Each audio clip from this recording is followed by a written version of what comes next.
ইন্দোনেশিয়ায় বৈদ্যুতিক গাড়ির battery plant স্থাপন করতে পারেন মার্কিন বিনিয়োগকারী ইলন মাস্ক।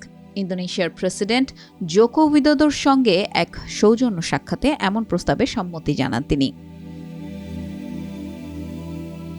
তবে সেই প্রকল্পের কাজ কবে শুরু হবে তা স্পষ্ট করেননি ইলন মাস্ক। 2020 সালের ডিসেম্বরেও দ্বীপরাষ্ট্রটিতে ব্যাটারি প্ল্যান্ট স্থাপনের পরিকল্পনা জানিয়েছিলেন তিনি।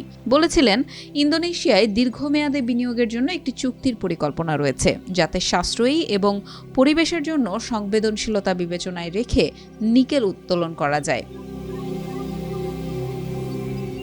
তবে এরপর 3 বছর পার হলেও প্রতিশ্রুত বিনিয়োগ কিংবা কারখানা স্থাপনের বিষয়ে কোনো অগ্রগতি দেখা যায়নি। এদিকে ইন্দোনেশিয়ার স্বাস্থ্য খাতে যুক্ত হল মার্কিন বিনিয়োগকারী ইলন মাস্কের নাম। দ্বীপরাষ্ট্রটির প্রত্যন্ত অঞ্চলে চিকিৎসা সেবা দিতে ব্যবহার করা হবে স্পেসএক্স স্যাটেলাইট ইন্টারনেট পরিষেবা স্টারলিংক। এর উদ্বোধনী অনুষ্ঠানে মাস্ক বলেন, 27 কোটির বেশি মানুষের বাস ইন্দোনেশিয়ায়। দ্বীপরাষ্ট্রটির মানুষের চিকিৎসায় ভূমিকা রাখবে স্টারলিংক। এর মধ্য দিয়ে জীবন রক্ষার কাজে যুক্ত হচ্ছে স্পেসএক্স স্যাটেলাইট।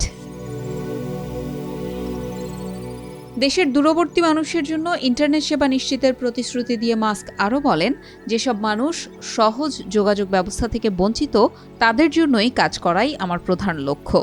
সেজন্য স্যাটেলাইট স্থাপনের উদ্যোগ নেওয়া হয়েছিল। আজ চিকিৎসার সঙ্গে যুক্ত হলো স্টারলিংক। স্বাস্থ্যসেবার পাশাপাশি ইন্দোনেশিয়ার দুর্গম অঞ্চলের মানুষদের অনেক কিছু শিখতে সহায়তা করবে এই সেবা। ইন্দোনেশিয়ার 3টি স্বাস্থ্যকেন্দ্রে চালু করা হয় স্টারলিংক। এর মধ্যে 2টি বালিতে এবং একটি মালুকুর প্রত্যন্ত দ্বীপ আরুতে।